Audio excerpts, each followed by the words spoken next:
Hi, today I'm gonna show you how you can get Chinese TikTok or Douyin. So if you're on Android, we can just download the APK, and to make it easy, we're just gonna go to Google and we're gonna search Douyin APK like this, right? So on Douyin APK, you just want to go to any one of these websites. I'm just going to APK Pure.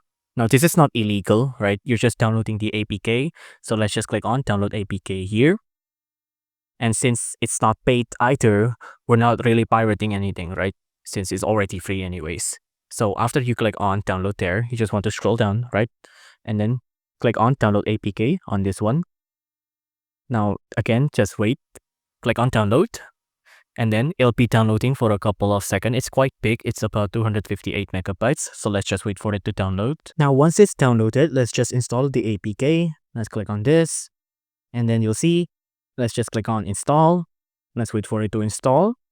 Now after it's installed like this, maybe some of your phone might run a system scan of it, but let's just wait for it to continue. Now after that, you'll see that the app is fine. Let's click on open. And then we have Chinese Douyin or Chinese TikTok installed in our phone. If you like this video, please consider liking and subscribing.